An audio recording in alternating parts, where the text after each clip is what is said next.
In just 2 months, the Thailand-Cambodia border has escalated from small-scale firefights and frictions to mutual attacks involving warplanes and artillery. On May 28, a Cambodian soldier was killed in a firefight. On July 16, a Thai soldier was injured while on patrol. By July 24, the Thai side had suffered 39 casualties, while Cambodia was hit by 2 rounds of airstrikes from the Thai Air Force's F-16 fighter jets, with the extent of damage remaining unknown. Bilateral relations have plummeted to a freezing point, and hostile sentiments are surging sharply.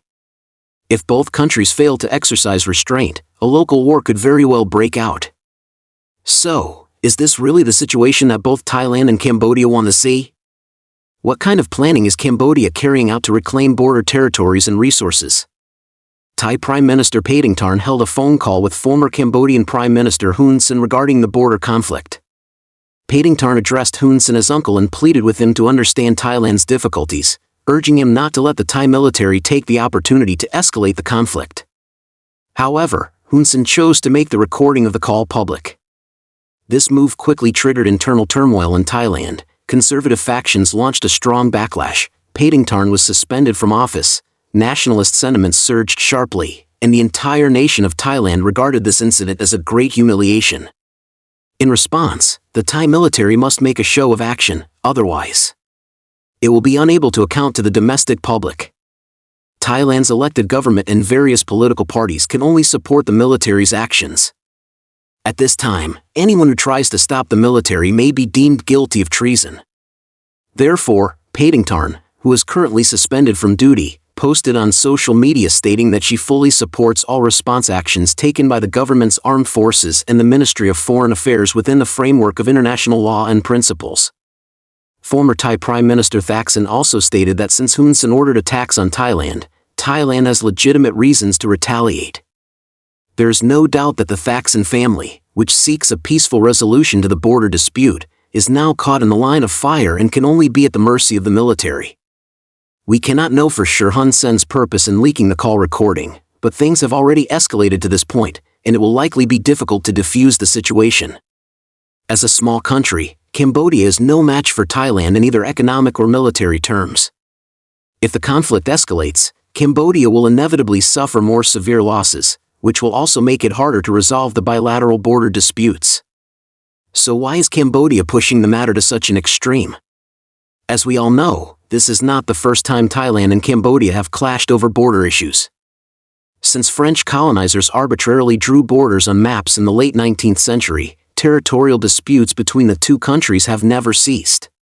The most famous dispute revolves around the ownership of Preah Vihear Temple.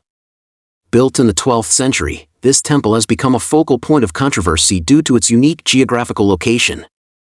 In 1962, the International Court of Justice ruled that the temple belongs to Cambodia, but Thailand refused to recognize the decision, and the ownership of the 4.6 square kilometer area surrounding the temple remains disputed. In 2011, the two sides clashed fiercely again, resulting in dozens of casualties. Today, this ancient temple has once again become the center of conflict. Some say the current tensions in the disputed area are also closely linked to the scramble for rare earth resources. The vicinity of Preah Vihear Temple has been detected to contain rare earth elements such as dysprosium and gadolinium, with reserves accounting for approximately 30% of Cambodia's total rare earth deposits. These resources are key materials for manufacturing new energy vehicles and motor chips, and their strategic significance has become prominent amid the restructuring of the global supply chain.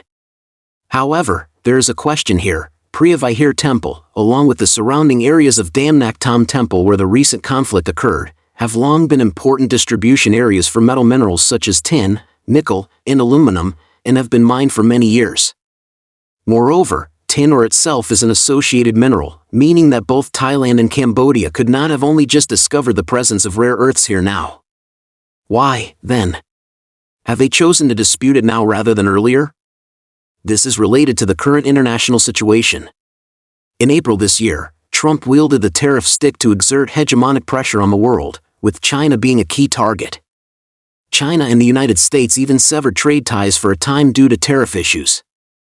The United States used various means to try to force China to submit, but China responded with rare earth controls, seizing the other side's lifeline.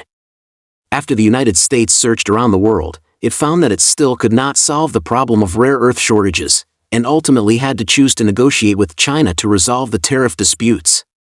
Thus, countries around the world have finally realized the power of rare earths. Even a superpower like the United States has been forced to back down.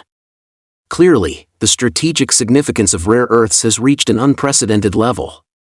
The United States, Japan, Europe, and other nations have begun ramping up investment and cooperation in rare earth mining and smelting. Thailand and Cambodia, naturally aware of the value of rare earths, now see their rare earth mines as a bargaining chip. Whether through deepening cooperation with China or selling to the United States, they stand to gain substantial benefits. In such a context, disputes between the two sides are inevitable. The recent intensification of Thai military patrols in the disputed area is likely directly related to the scramble for rare earth mining rights. For its part, Cambodia is not backing down. Knowing it cannot match Thailand militarily, it has instead accelerated efforts to push for international arbitration over the contested regions. According to a July 5 report by Cambodia's Khmer Chinese Times, Cambodia has submitted 4 disputed areas, including 3 ancient temples and the Emerald Triangle, to the International Court of Justice, ICJ, for adjudication. Thailand, however, has responded by stating its preference for resolving border disputes through peaceful negotiations and denying the ICJ's jurisdiction. Despite this, the Thai military has continued to strengthen its military deployments in the disputed areas. In other words, Thailand wants to force Cambodia to make concessions from a position of strength, while Cambodia is certainly unwilling to give up such significant interests. So what can be done? Other than fighting, there seems to be no more effective solution. For Cambodia, once a fight breaks out, it will definitely suffer losses, but if it is hit hard enough, there will inevitably be those who cannot stand idly by and will step in to mediate. This is like a self-inflicted hardship tactic to bring in external forces to pressure Thailand. You, Thailand, may not recognize the rulings of the International Court of Justice, but you must at least listen to the words of the regional big brother, right? Of course, these are just personal speculations. We cannot know Cambodia's true intentions. However, judging from their recent series of actions, they clearly have no intention of compromising easily. The Hun Sen family, by making the call recording public, has shaped an image of defending national sovereignty, completely offending their old friend, the Thaksin family. Prime Minister Hun Manet has ordered the implementation of a compulsory military service system, declaring preparations for a long-term conflict and making their stance clear. At the same time, Cambodia has submitted an urgent appeal to the UN Security Council to gain international public opinion support. This combination of military and diplomatic moves not only consolidates the legitimacy of domestic rule but also adds leverage for future negotiations. Thailand has also taken actions. Judging from the recent dispatch of F-16 fighter jets to bomb Cambodian military facilities, the United States has already tacitly approved the Thai military's combat plan. Otherwise, it would not have allowed the use of US-made weapons.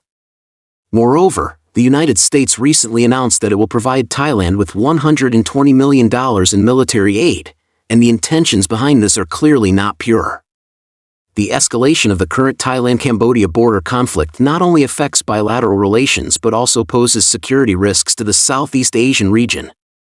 As an important partner of ASEAN, China has expressed high concern over the development of the situation, clearly opposed the use of force, supported the resolution of disputes through dialogue, and called on ASEAN to play a constructive role. Malaysia currently holds the rotating presidency of ASEAN.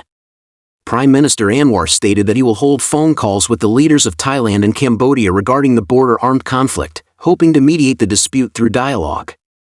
However, ASEAN's mediation mechanism has certain limitations. Both Thailand and Cambodia regard the border dispute as a core interest, and domestic public opinion pressure has forced their governments to adopt a tough stance. Additionally, ASEAN's mediation relies on voluntary cooperation from member states and lacks enforceable power. Therefore, ASEAN's mediation is unlikely to play a substantive role. Thus, resolving this conflict may still require China to exert its influence.